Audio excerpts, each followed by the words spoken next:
Si Dios existe, entonces una de dos. O el sufrimiento que ves tiene sentido, o estás siendo engañado en lo más profundo de tu experiencia moral. Porque todos en algún momento hemos mirado el mundo y ciertamente nos hemos hecho la misma pregunta. ¿Qué clase de mundo es este donde un niño puede sufrir?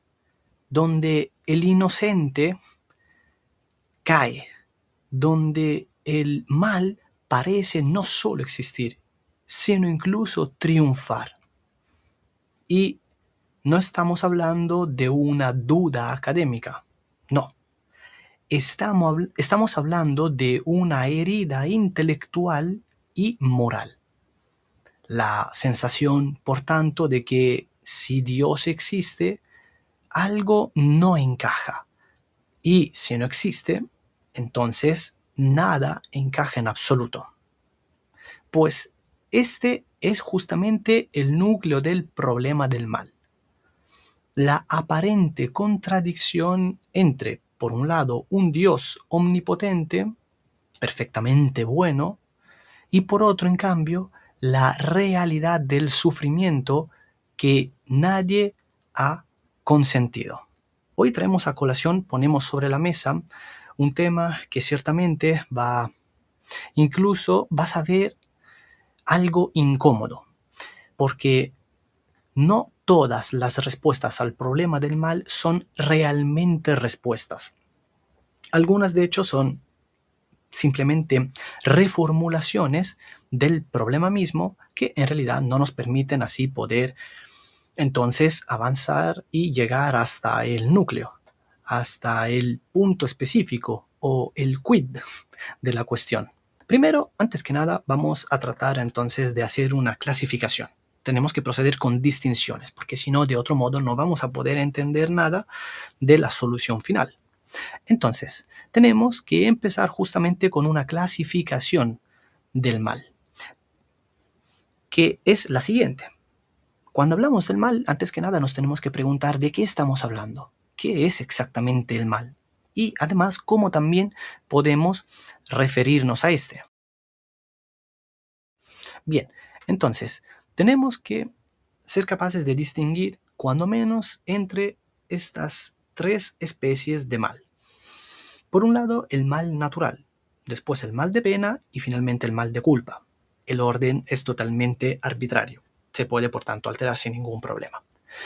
Mal natural, también llamado mal físico por algunos. Es básicamente ese tipo de sufrimiento físico, son las enfermedades, son los desastres naturales, todo aquello que entonces desde una perspectiva, digamos, existencial, nosotros, las personas, vamos a considerar como males, aunque, con rigor del término, no son males en sí mismos. Por ejemplo, el que pueda ocurrir un terremoto no es, con rigor del término, un mal, propiamente hablando, de modo principal, sino simplemente el movimiento de unas determinadas, digamos, áreas territoriales, de unas determinadas placas tectónicas que finalmente pues llevan al hombre que está viviendo en esa misma área, zona geográfica donde se produce el terremoto, pues le llevan entonces a perder determinados bienes de todo tipo, sea por tanto bienes relativos a la salud, incluso a la propia vida, o bienes de otro tipo, es decir, de orden material, por ejemplo, casas, automóviles y así sucesivamente. Pero se da de modo accidental, redunda de modo accidental en el hombre. Entonces, de ahí que decimos que el mal natural no es un mal propiamente dicho, sino que simplemente es la manera en la cual la naturaleza va operando. Por otro lado, tenemos el mal de pena. Llamamos mal de pena ese tipo de sufrimiento que se da como consecuencia de un desorden moral. Es decir, no tiene que ver, por tanto, con la acción en sí, sino con la consecuencia, con aquello que se deriva.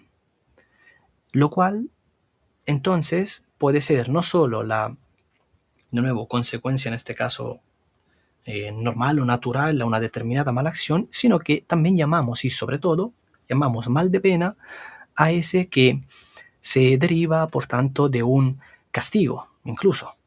Entonces, de esta manera, aquel que por ejemplo, sufre la privación de la libertad en una cárcel, en una prisión, pues estaría entonces sufriendo un mal de pena. Aquel que, en cambio, también el hijo que sufre el castigo impuesto por el padre, pues sufre entonces también un mal de pena. Entonces, mal de pena, de nuevo, es esto, como lo indicamos por medio de nuestra diapositiva. Aquel sufrimiento que se da como consecuencia de un desorden moral.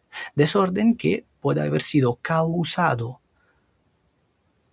o que puede ir por la misma persona y por tanto que ésta tenga la responsabilidad y que entonces, dicho de otra manera, sea la culpable, o bien que no sea la culpable, pero que, pues con esto no queremos decir que no haya causa de ningún tipo, entonces sería causado por otro. Por ejemplo, llamamos mal de pena también aquello que en teología consideramos o denominamos pecado original. Este para nosotros es un tipo de mal, es una consecuencia que sufrimos, que experimentamos, pero causada no por nosotros mismos, sino causada por nuestro primer padre.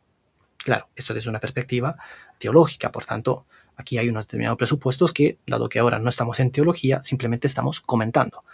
Aquellos que no afirmen lo mismo, quizás podrían objetar, ¿no? Diciendo, un momento, esto lo tendrías que demostrar.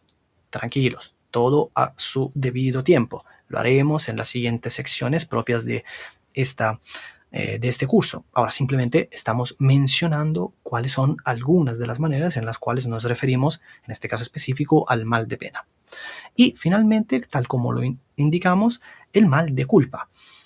Aquí tratamos, por tanto, con ese acto libre y voluntario que implica una privación del bien debido.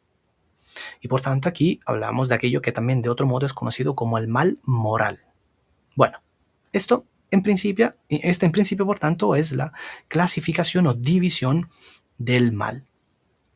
Muy bien, ahora, teniendo en cuenta esto, podemos así pues proceder con el resto de las consideraciones, sobre todo haciendo, como lo decía al comienzo, un breve repaso para ver cómo a lo largo de la historia el hombre ha tratado de presentar respuesta a esta realidad que todos experimentamos en el día a día.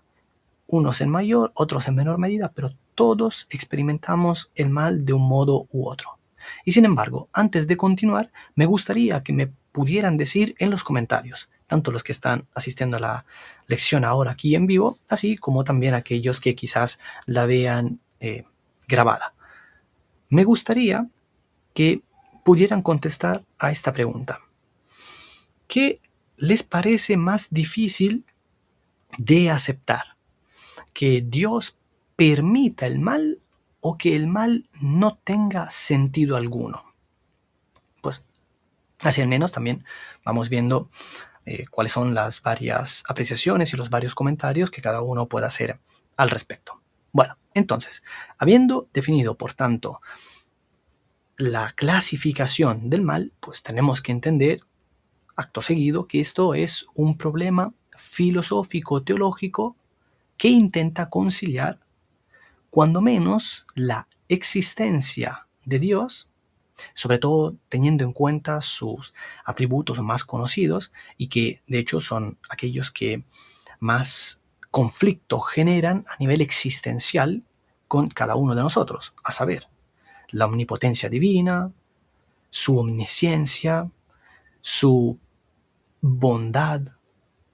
Todo esto, por tanto, con la existencia del mal en este mundo específico. Porque claro, nos preguntamos rápidamente, si Dios es omnipotente, es decir, tiene poder ilimitado, básicamente, para poder hacer cualquier cosa. Si además Dios es omnisciente, a saber, Dios sabe todas las cosas, sabe nuestro no solo pasado, no solo nuestro presente, sino también nuestro futuro.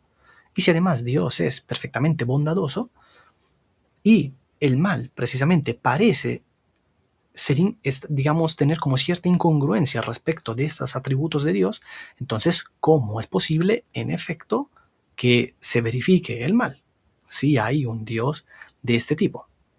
Bueno, entonces, este es el problema que vamos a tratar de resolver durante toda esta lección. Bien, aquí la cuestión, por tanto, es que el problema no es solo por qué existe el mal, sino qué tipo de mundo tendría sentido si el mal no existiera.